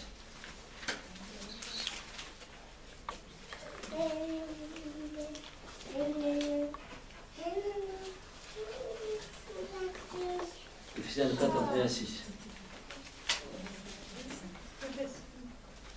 Ephésiens 4:1-6 ary izany izao mpifatrotra ny amin'ny tompo dia manataka aminareo mba handeha mendrika ny fiantsona izay niantsona anareo amin'ny fanetretena rehetra sy ny fahalemetana azy amin'ny faharipo mifandefitra amin'ny fitiavana mazotontana ny firaisana avy amin'ny fanahy amin'ny fehim-pihavanana. Si, misaotra tompo. 5, 7 à 11. Mamani andinga berasdiso. Kwanza miezo fiombonany ianareo fa maizina ianareo fa iny fa efa mazava nytolo koa ankehitriny mandehana tahaka ny zanaka ny mazava fa ny vokatry ny mazava dia ao fahatsarana rehetra. En fahatsarana rehetra, si. 2 Corinthiens 6, 14, 18, mamani andinga amony. Zaran'i Jesosy ary inona ny ikambana fiatoan'Andriamanitra amin'ny samy fa isika ny fiatoan'Andriamanitra velona araka ny nataon'Andriamanitra hoe inona hoanina sy andreo hoanina ary Andriamanina ary izy konovoay hoanina ianareo ka misaraha aminy Jehovah ary aza manendy izay zavatra tsy madio ary zavy andray anareo ary ho hainareo ary ianareo ho zanakilahy sy ho zanakivavy Jehovah. Koa satria mety ho tonga fanamelohana ho an'izay mandray anjara amin'izany fanasan'ny tompo satria tsy hanamarina anao iny izy fa nandraisanao azy koa ny hanamelohany ianao satria anao teo nia hita fa anao mbola tsy voaomana ny voalohana indray tsy famelan-keloka azonao fa nanameloko anao izy 1 Corinthiens 11:29 moa zany dia tsy tokony hampirisika ny mpandray andiny tena tsara fotsiny ny pastora 1 Corinthiens 11:28 fa ny hanampy azy koa hoe tsy hanampy ny pasteur andiny tena fotsy fa hanampy azy koa ny pasteur amin'ny fandinihan-tena personaly io tokony antsoa ny pasteur zany mila tahaka zany manao dinidinika aminy ampiany izy midinidinika tsy tokony hanao fanasana fobe fotsiny tahaka ataontsika miaraka mandray daholo rehefa tonga tsy tokony hanao fanasana fobe fotsiny ho an'izay rehetra mino ho amin'ny latabatra ny tompo ny pastora izay azony ekena dia ireo vita batisa izay mibebaka marina amin'ny fahotany mino marina any Jesosy mihaiky finoana mifanaraka amin'ny fanorenana ny fanasan-tompo dia ireo indrindra izay mino ny fampianarana loterana ny amin'ny présence réelle araka ny teny Paoly amin'ny famantarana ny tenany tompo araka 1 Corinthiens 11:29 dia olona zay ampianarana amin'ny lafiny rehetra amin'ny fampianarana ampianarana ny fiainana kristiana afaka andiny tena ka manato latabatra amin'ny fototoro sy mangorakoraka miaina ny fiainana kristiana ary dia vona ny hanova ny fiainany amin'ny alarany fanampiana fanamasina. Ankoatran'izany ny fahazoana mandray anjara amin'ny fanasan-tompo dia fanekena ny firaisan'ny finoana ary dia tsy misy izay eo amin'ireo izay manda ny fampianarana loterana ary mbola ankoatran'izany koa alohan'ny hanasan'ny fimoana loterana ireo membre ao aminy hanatona ary fanasan-tompo dia manantena azy ireo hanatrika ny fanimpampiavahana momba ny fiankenkeloka sy ny absolutiona zany hoe zany amin'ny lotera alohan'ny handray zany dia tsy maintsy asina fiomanan'ny mpandray aloha zay vao maso mamotsy ny mpandraisy daholo ka manantena azy ireo hanatrika ny fiomanan'ny mpandray zany dia zany hoe lazana azy moa hoe hanatrika fanimpampiavahana momba ny fiankenkeloka io fankenkeloka sy absolutiona ary dia hanomana azy araka zany hanatona amin'ny mpamendrehana fanao sarobidy sy mampiasa danja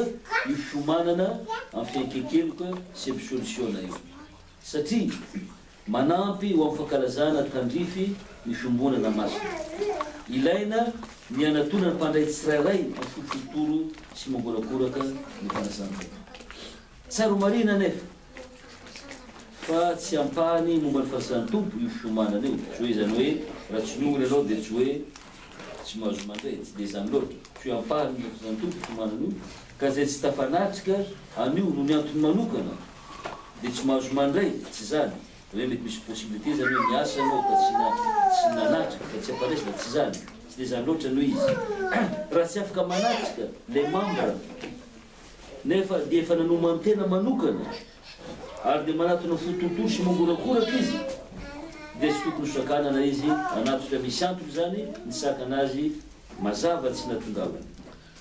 Misy koa tranga isian'ny membre sasany izay mahatsiaro ny tenany ho malemy tokoa noho tsy mbola iainany amin'io mbola iainany amin'ny ota dia tsy mbola mazoto ny mibebaka zany hoe mbola misy kristiana am-piangona zany hita fa mbola malemy izy mbola mena ny fahotana izy ary am-piangona izy hoe mbola tsy tia anaty latabatra andray izy amin'izany tranga zany a dia rariny raha mijanona izy tsy mandray izy anjaran'ny pastora amin'izany ny mitory ny fibebahana sy ny finoana ny famelan-keloka ka hanatonany andraisany famonjena raha misy olo faible tahaka zany sy mbola malemy sy mbola manoto dia tokony atony ny pastora zany izy a toreny fibebahana toreny finoana dia tomina izy hibebaka sy handray anjaran'ny pastora ny mihevitra manokana raha ilainy zany olona zany ny manatona amin'izao aoran'ny fibebahana na ampandoviny pastora absolutiona izy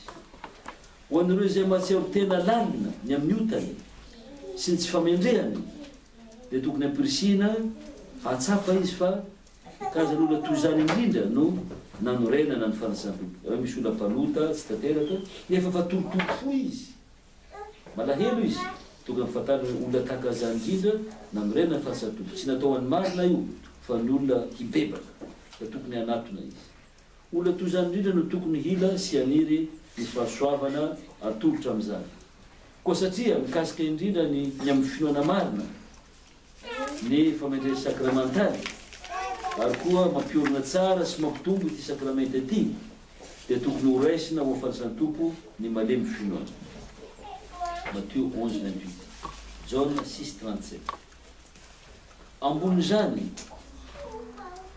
aza dia tokony ho terena zany hoe amposihina mafy izy ireo handray anjara amin'izany fanasan-tompo zay pastora mahatsiaro tena ny amin'ny fanompoana manoloana ny fiangonana ny andreketany sy manoloana n'Andriamanitra raha teo na Korintiana 4:1-2 teo dia iombona fahotana amin'ilay tsy mendrika ka avelany andreny fanasan'ny tompo izy raha hoe teny pasteur fa olona maditra izy olona tsy mibebaka izy raha tsy fitara teny nefa dia paresin'ny pasteur eny izy dia miombona fahotana amin'ny olona paresiny io ny pasteur 1 Timothée 5:22 bakitsika kely io zay 1 Timothée 5:22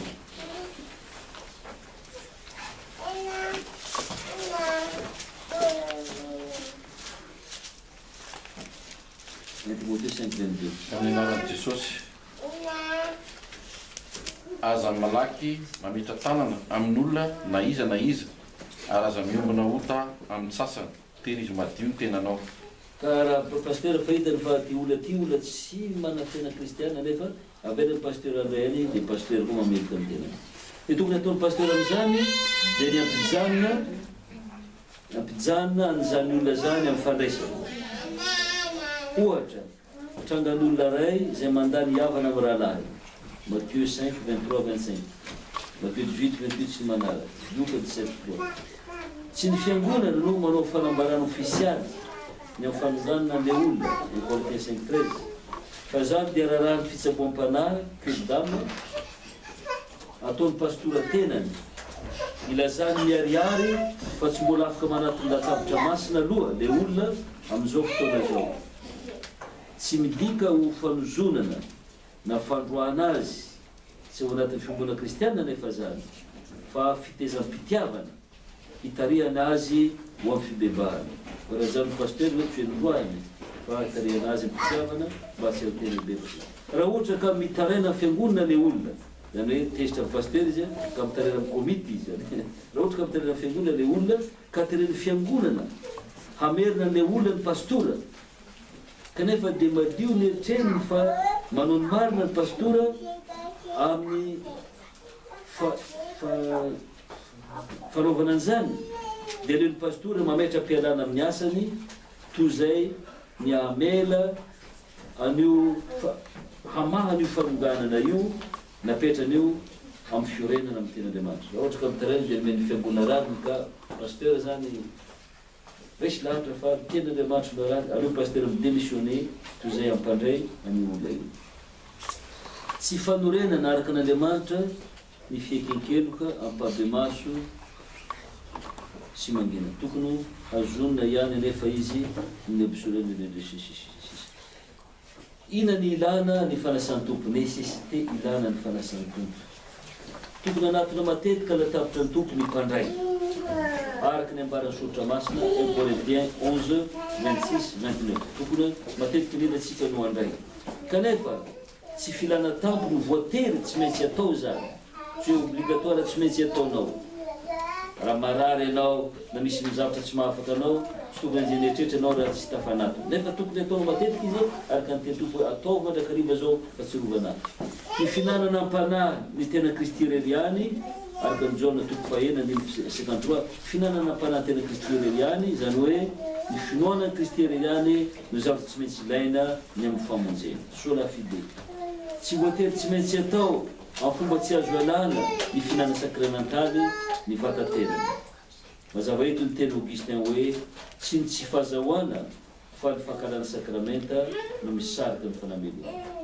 hoe raha tsy afaka anao a ka tahery finoana tsy manameloka anao zany fe anao manamevana azy sy makala azy zay ny mahameloka zay ngamba ny fampianaratsika ny fanasany tompo soratsika nahazo miaino hatramin'ny farany misy question kely ve tsara rasina débat kely docteur mamany Noémie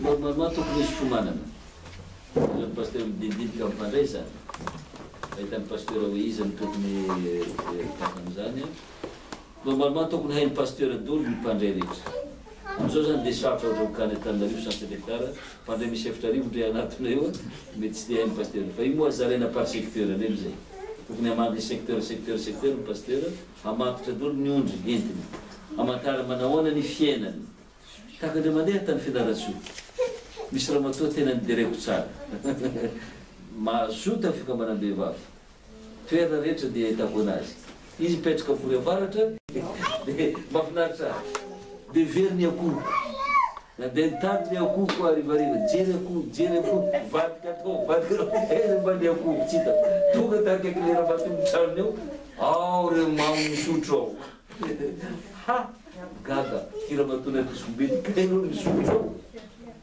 ka tsara ny pasteur mamantitra ny ondriny hoe manahoana ny fiaina mba zao manao kirdama tsy manameloka azy sanatria tsy azo ny pasteur atao manamelokolona fa mitaiza azy ampitiavana ka normalement ny mpandray zany tokony ho fantatra ny pasteur zany hoe raha misy vahiny tonga mitondra test tokony mitondra test izy mba fantatra ny pasteur hoe ara-dalàna tokony andray le olona amizao manko mihasarotra ny zavatra ino mahasarotra azy fitondrana olona tahaka zao dia tahaka ny fitondrana atody eo atody raha terena mafy dia pot vaky izy eo atody dia tazomy malalaka latsaka vaky izy tahaka zany koa fitondrana fiangonana amizao raha terena loatra ny olona miala izy satria maro ny fiangonana amizao atao malalaka loatra koa dia malala koa ny fiainany simba koa izy tena safa do mitondra fiangonana amizao ka mila lanjalanjaina ny fitondrana olona amizao lanjalanjaina sa tsy avery ny fanahiny no tsy ampiala azy koa andrasiko docteur moa natany hoe ahoana ny tifantena ty moa rehefa andehandeha moa zany le olona eka mora misy mitety hoe amina sanday kely alohanao tsy de tsaratsara de amaminy ndraiky anao toka de anao tsy de mandiko aloha andeha alika mandray zany apitaka moa zany tere vonandeha vonandilo hoe tsy mety mavety fantan'olona raha normalement tamin'ny fimanana tokony normalement ty rano manao fimanana foana dia mamonana dolo ny mpandray rehetra normalement zany fa tokony hoe zany no andray fa niomana fa raha ohatra zany tsy niomana le olana tahaka an'izany dia anao mitena hoe andray ve anao satria mbola mbola tsy teo olona sy nandeha zany fa nandeha daholo maraiky lasa daholo makenany tany araka ny telopolo hoe mila mamantitra ny tena atsapanao reny tenanao mbola devoly aminao ao aleo tsy mandray satria ny zavatra horesinao hanameloka anao na tsy miteny ary zavatra io hanameloka anao zay zany tsy ho fitahiana ho anao io tsy kafe nosotrona tena rano lampango io dia tena ny tombo io resinao io le nijary sy maty voakapoka ianao manao daladala io ny resinao ny voakapoka sy ny fantsehana resinao hevero tsara zavatra resinao mba fototoso mangorogoko anao handray an'io satria fitiavana ny anorany eo anao hamelany ianao hanadiovanao tena fitiavam-be ianao ndray fiainana hafa jedolisina nataonareo azy tsy mety zany ka mila fandinihan-tenanao ka raha fa io anao tolotolo fo mibebaka manatona anao sy afa mibebaka fa raha mbola tsy mibebaka anao fa rehefa aveo mbola fony anao niditranao eny aleo tsy mandray latio satria hanameloka anao ka izy afaka hitsaranao ny tenanao ihany tsy misy olo afaka mitsaranao tenanao ihany raha izany zany pastora moa fa nametraka ihany tamin'ny tandremana hoe anao fiomanany mpandray androany zany tsika karazana fiomanany androany fa ny manaraka zany pastora dia tokony apetraka mihitsy le fiomanany mpandray andrasokely zany io manko zany tsy tena naovokany loatra zany atia sarotsatry mamory olo sabotsy aty andafy aty za ta Madagasikara mambo fiomanany mpandray ihany satria sady misy fampianarana toloteny dinidinika no fanaovana adidy koa misy zavatra roa mamera adidiny mpandray dininay koa zany misy lafiny ara-panahy misy lafiny organisation koa zany alamina amin'io fa ty zany tsy tena naovako an'io satria sarotsarotry any mahavorony olona amin'ny sabotsy arivo eo satria maro ihany ny miasa tia teritery ny fotoanan'olona ty ka raha atao lahady izy tsy tena hita loatra hoe aiza ny fotoana anaovana azy ka raha iverinareo komity hoe tokony atao fotoana tahaka an'izao dia lazao ihany paster zay zany normalement zany eo paster zany misy boky ministérialy anoratany hoe reto dolo nandray tam'izao sy microa nataka zany reto ary jereny efa misy 6 mois tsy nandray dia tsy amparaisiny tsony aomba andray ajany ty fa 6 mois tsy nandray zay ko moa rahalanatsika raha misy mandray dans 6 mois dia ajanony paster ina atezitra ny mamako zany ajanony katekista tsy nazo nandray atezerany any mamako tsy mpandray kao zany mba tsy andreniko hoe mariny any katekista satria mamanay makany ambanivohitra zany mamboly vary any izy pendant plusieurs masaka ny vary voakapa ny vary vitana vony misy 8 mois izy any vao mody rendrenivohitra ty petraka any ambanivohitra any izy dia rehefa miverina any mandray tsy ampandraisiny katekista tsony izy ka anao makoa tsy niela tamin'ny katekista hoe zany le any ambanivohitra ka tezitra ianao koa zazakely tagnanao miteniteny anahy non teveneniko anao mahapaster anahy fa tsy mahazanako fa rary ny any katekista hatram'izay mamako tsy nivavaka tezitra dia tena marina ny katekista nampijanona anao natezera miteny ahoana moa tany masakazany misy somary taloha zany ataloha somary io fimanana dia sabotsy ariva mahazo mareo sabotsy ariva satria tsy afaka ndray mandeha olona za tsy afaka amizoma tonga amy sabotsy ento karaha misy lesitoera misy resaky lady aloha dia fa mandeha le fimanana iny zany tiaraky ny pastor tereva tsaratsara zany lo le andro zany ny zava-dehibe moa zany dia ny fandinihan-tena amin'ny tsirairay avy fa ny fiomanana moa dia karaha mampatsiaro any pasteur ny fiainany kristiana zay any moa ny zavatra misy toloteny misy fampibebahana dia tsy olorehetra tena zany ny tena tsara dia ny tena eny miombana mialoha zay ny tena tsara fa raha ilaina moa tahaka nataon'ny mpiandry aty iasa amin'ny zoma na iasa mio dia na iasa amiraha dia mivola atsika zoma manomana mety zany mety manao fotoam-pavavantsika iomana atsika nefa na tsy misy ary moa zany dia efa tsara eny samy manomana ny tenany nefa moa raha hitany komity fa misy daty omenareo anahy amizao tsika pasternao fiomana dia meo anahy dia ataontsika izy miankina aminareo tsy zany manendry azy anareo manendry azy dia mbarao anahy dia ataontsika izy mamami misy question vavaloteo ento mbola misy question ve raha misy mpiamina vitsivitsy pastora hoe natsary mbola namela tena bebaka zany fa andanalady falosy fefany mba sy nafandraisina tena ohatrany fampilan-keloka mafy zay ty igny ndray azony pasteur atao an-tranony raha mbola tsisy fandraisina am-piangona dia afaka manatona an-trano any pasteur mampandray azy misy koa teo absolutiona mangina dia any pasteur manao kirda manao dinidinika metra tanana aminy dia ampandraisin'ny pasteur zay fa misy olo zany pasteur mangingina tsy ambarany olona dia pasteur ny fahotany tsy tena rahabalaka azy pasteur abijany mangingina tsy ambarany koa na ny komity ary dia avele pasteur mijanonao izy ohatra hoe ahoana tsy arin-dalàna ny tokantrano ohatra pasteur tsy arin-dalàna zany pasteur mangingina izy dia le olona mijanona mangina tsy fatotra ny fiangonana tsy mandray mijanona tahaka Efa avy koa hitan'ny pasteur hoe tokony hampareha amizay fa mibebaka ataona solution manodina metrahy mitana an'igny ampandraisiny koa rehefa avy izy tahaka an'izany fitezam-pitiavana dolo zany amerena anazy amin'ny tompo zay zany izy docteur raha izany zany pastora fazahoko azy misy diso lalana ihany ny fiangonana sasany zany satria raha ny tena izy zany fazahoko azy hatramin'ny fampianarana pastora teo ny pastora ihany mba afaka mampijanona ny olona tsy handray fanasan-tompo ny fanasan-tompo mba andraikitry ny pastora zany fa tsisy dirany komity mihitsy zany io na afaka miditra ny komity am'izany fa pastora miara-miasa ny komity satria mety misy hoe resan'ny komity sy pastora nampijanona azy mety misy olo ajanona hoe tsy ekeny komity aka telotera teo raha ohatra ka tsy manaiky ny komity taka zany teverinao pasteur fa tireny ianao aleo misy anasopare midémissionné mihitsy to zay anao fa nohitra misotra masina tiako tenena zany a ny fanapa-kevitra farany zany dia any amin'ny pastora ihany zany hoe raha misy olona zany a mety tsy hitan'ny pastora fa hitan'ny komity dia hoentinao amin'ny pastora izy dia pastora ihany no manapa-kevitra fa tsy ny komity no manapa-kevitra azony komité njana ihany izy dia ambarana ny pasteur ny fanapa-kevitra no mamama tokony pasteur ihany mitariky ny komité zany tokony izy zay ndratsika ty mo pasteur tsy mitariky azy azony komité janona ihany izy raha ohatra ka hiveriny komity fa tokony ajanona mety tsy valina am'izany ihany pasteur ohatra pasteur fa tsy mety zany na mety zany fa ny fanasan-tompo zany tena andraikitry ny pasteur araka ny fandaminany loterana azy ny sakramenta zany fa ny komity manana fehefana ihany raha ohatra ka anapa-kevitra tsy manaiky ny ataon'ny pasteur atany komité zany am'izay ny pasteur mety voatiry izy satria ny komity manao an'izany na koa mamaly any pasteur dia miteraka korotana na miala izy tsy amin'ny tsy anao miasa izy nataka zany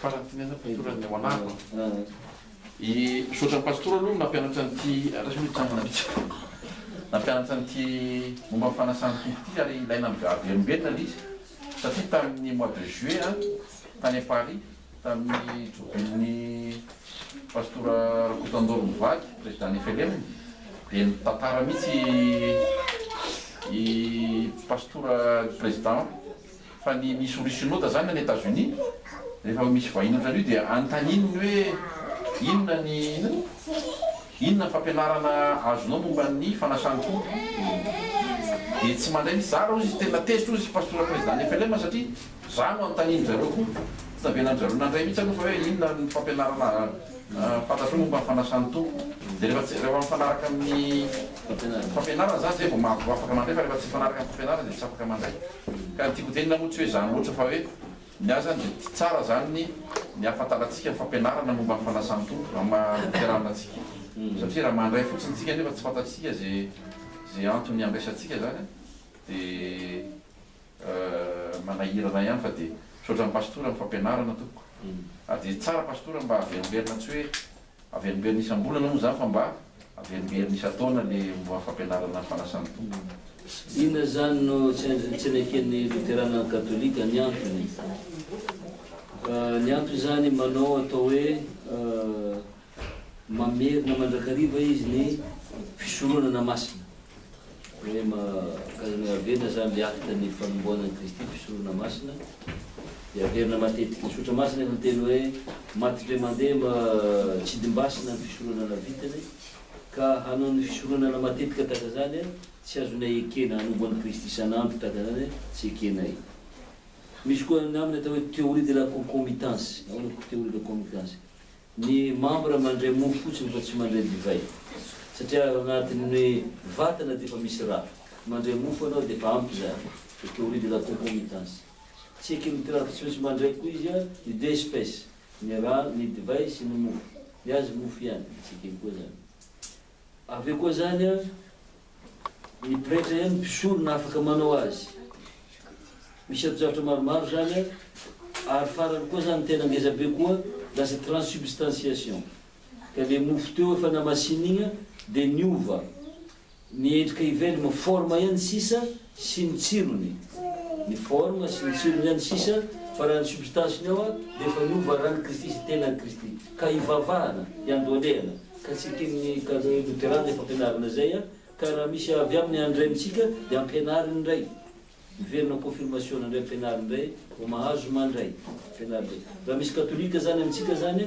dia ampianarina ndray izy a fa afaka mandray amintsika ny fitsipika loterana malagasy réformé ndray a azo resina avetrany amintsika resina avetrany amintsika izy fa mety misy resaka kely fa resatana ataony pastera hoe vona ikambana amity fiangonana ty ve anao eny tompo ikenao marina ve ny fampianarana tany amty fiangonana ty eny tompo dia mandray anao isan'ny mambo raho na andriamanitra isany fanamasina misy ritoaly kely tahaka an'izany fiangonana hafa miditra amintsika fa hatram'izay zany simplifie loatra tatia zay tiandray mandray daholo fa ny fiangonana samy manana ny fombany zay zany ny katolika tsy mandray amin'ny luterana tsy mandray amin'ny katolika réformé mahazo mandray amintsika tsika mahazo mandray amin'ny réformé ary raha handeha anareo a makateste amin'ny pastera entinareo amin'le toerandraisinareo a tombony le ano koa entina miverina ty rehefa verina sasara am'izany mifandaminatsika amin'ny maha luterana antsika mety misy zany le pastera vola tombo izy sarotinitsika taka tsy le zany loatra fa misy fisipoka amin'ny maha luterana antsika eny tombo dia fa lanatsika hoe nandy amle amin'ny voalohany toko fadiny andiny faharoa ambroapolo sy fahatelopolo dia misy azo mikambanamany terme zany talohan'io teman'ny pastoly ohatrany tsy mazavana tsara hoe ahoana le terme zany le momban'le hoe raha tsy manaiky le olana mandry fanasantolo izy teo raha tsy tsy mazavana aza malaky mandetraka tananan'olo na izy ary aza miombona raha ohatra misy olo hitany pastera fa hita izy fa tsy manana fiainana kristianina misy zany a mifiangonana nefa mparesinao pastera fantatrao dia le pastera zany miombona ota amin'le olona ka tsy tokony namparesin'ny pastera satria mamono azy ianao fantatrao ny faotany tsy bebany nefa mparesinao dia vononao io olona io ka tokony sakananao izy amin'izany fanay fa raha anao mampare azy miombona ota amin'ny olona io ka manjary miara-miloko amin'izany olona zany ianao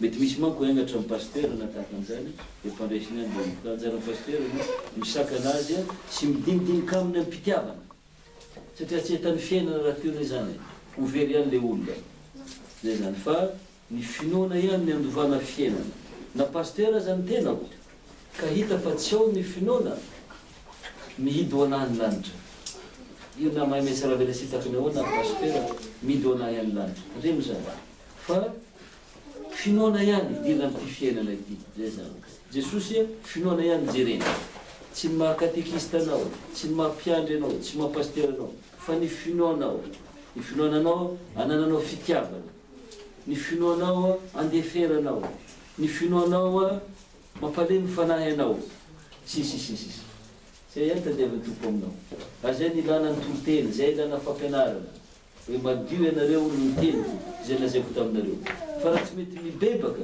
dia mamita tena zany olona zany zay izy zay zany ka ilaina ny fitoran-tena madio finoana mitariky an'izany rehetra zay zany izy na mafarana antsika am'izay ny fitorantsika fa mila tsy afaka milalao koa zay mbona ilalao ka dia manao hira anankiray aho